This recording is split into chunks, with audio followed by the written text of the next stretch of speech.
This video has a precise purpose: to tell other countries the story of the spread of coronavirus in Italy, told by people who have directly lived the entire experience.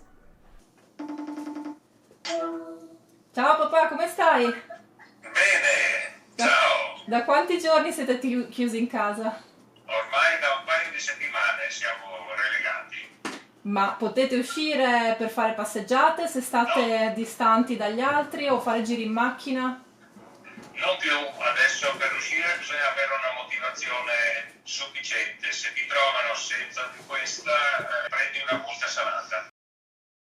I'm Mary Jane and I'm Italian, even if at the moment I am kind of stuck in New York City. I left my family in Italy at the beginning of February to come here for 1 month, but when I was supposed to go back, the whole situation exploded in my country. So I decided to not fly back and to stay here. Why? Because I was hoping that Italy would have been the frontline case of the epidemic, the pioneer country of the West, that would have shown to all other countries how to prevent the mess that they had to go through. Cresce il numero dei contagiati, sono al momento, ma il numero cresce di ora in ora 152. Unfortunately, it's been pretty obvious since the beginning that the US, together with other European countries, hadn't learned anything from the Italian experience and was about to make the same exact mistake, underevaluating the aggressiveness of the virus. President Trump has declared a national emergency.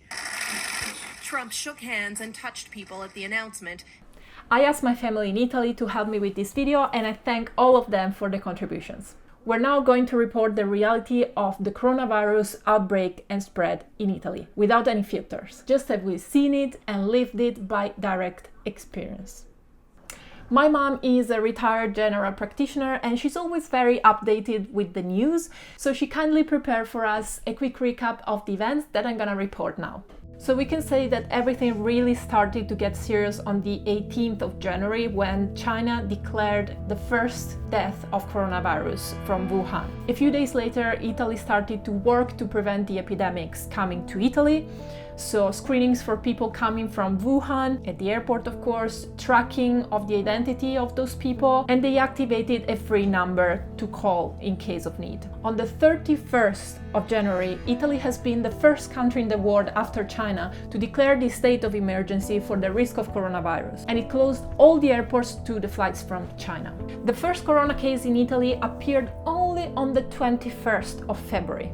It was a very healthy and sporty 38-old-year man from Codogno in the province of Milan. The same day, other cases were discovered in the province of Padua, and an infected 78-year-old man with previous diseases died of coronavirus. This is the moment when people with flu-like symptoms started to get tested for COVID-19, together with all the people who got in contact with the first cases, of course. That's why the numbers started to rise immediately. The day after finding the first cases, the government immediately issued a decree in order to isolate more than 55,000 people in 11 municipalities, which were the municipalities where the first cases were found. The people in these municipalities could not go out of their territories. 500 guards were put to check that nobody would go out of these territories. Unfortunately, the virus kept spreading. So on the 4th of March, the government decided to close all the schools in the entire country. The number of the cases kept growing and growing. So on the 8th of March, the government decided to lock down and quarantine the entire north of Italy, basically, starting from the day after. At this news, crowds of southerners who were living in the north just packed their stuff and attacked the train stations of the north, took the trains to go back to their families in the south, which has been obviously a very, very criticized move, and that's why the government the day after decided to quarantine and lock down the entire country. So let's see now how the situation is at the moment with my sister, who is quarantined in Turin, where she lives with her boyfriend. She's now going to explain us how the situation is in general at the moment. Dal 9 marzo tutta l'Italia è zona rossa, si intende che tutte le attività non necessarie sono state chiuse e alla popolazione viene richiesto di rimanere in casa, di uscire solamente per fare la spesa, comprare medicine e cose come visite programmate in ospedale. Ogni uscita va giustificata, esiste un'autocertificazione che bisogna portare con sé da mostrare a chi fa i controlli. Are people still working? Chi può lavora da casa e chi non può è stato messo in ferie o hanno preso malattie. Si stanno provvedendo insomma degli aiuti da parte dello Stato per le persone che hanno perso il loro reddito. I've heard that initially the decision was to keep most of the factories open to prevent a complete collapse of the economy. So factory workers were forced to go to work and to basically risk their lives at this point, especially for the older ones. So after the protests from the 21st of March, I believe, almost all the factories were shut down. But there must be some companies and factories that are still open, right? Sono aperte veramente solo quelle aziende necessarie alla sopravvivenza della popolazione, quindi comunque nel settore alimentare, ma anche industriale, collegato comunque agli approvvigionamenti e alle cure sanitarie. Other people who are working are policemen, soldiers and guards. Please tell us how they are making sure that people actually stay inside of their houses. Ci sono delle pattuglie che presidiano il territorio, io abito in città vicino a un parco, i parchi sono stati chiusi e io stessa sono stata fermata, passavo per una stradina che confina con il parco, mi è stato vietato anche quello, quindi sono molto severi. What if you get caught outside of your house and you're not on the way to your grocery store or to the pharmacy? So what happens if they find someone who just wanted to go out to take a walk and has no valid justification for being outside? Prima era prevista una pena di 200 euro, però si andava nel penale, quindi comunque era una cosa molto grave perché veniva sporcata la fedina penale. Adesso invece sono passati solo alla parte economica, quindi ci sono delle multe che però vanno dai 400 ai 3.000 euro. C'è da dire che prima si poteva anche uscire per andare a correre al parco, fare una passeggiata nel rispetto delle misure di distanziamento sociale e questa possibilità adesso è stata tolta e viene concesso di uscire di casa però per un raggio di 200 metri circa. Papà, come ve la passate in quarantena tu e la mamma? Rispetto a chi sta in città va molto meglio qui, ecco, perché qui si può relativamente uscire, almeno l'abbiamo fatto fino a un paio di settimane fa. Adesso siamo anche noi relegati in casa. E le strade come sono? Le strade sono più o meno deserte, c'è gente a piedi che va a prendere il pane, che va a prendere il giornale, molto poca gente, e le strade non hanno macchine. L'autostrada è deserta, le superstrade che sono sempre intasate nel punta sono vuote. Passa l'auto della protezione civile 2 volte al giorno, mattina e sera, per dare l'annuncio di stare a casa. Avvisiamo la popolazione che è stato disposto sottolinea a casa però le esigenze lavorative autocertificabili, le esigenze indifferibili come la consegna di generi alimentari o di farmaci a persone impossibilitate ad uscire in casa. Tu esci però per andare a fare le compere necessarie, no? Come sono i negozi adesso? Allora, nei negozi si fa la coda, in farmacia si entra uno alla volta. Le mascherine per ora ancora non si trovano, però oggi ho visto lo zio che ha cominciato con la protezione civile a distribuire le mascherine casa per casa. Stanno cominciando ad arrivare, sono distribuite solo alle persone anziane. Io sono fra quelli. Tu quindi non stai usando la mascherina per uscire adesso? Noi abbiamo 2 mascherine e ho cominciato a usarle anch'io quando esco.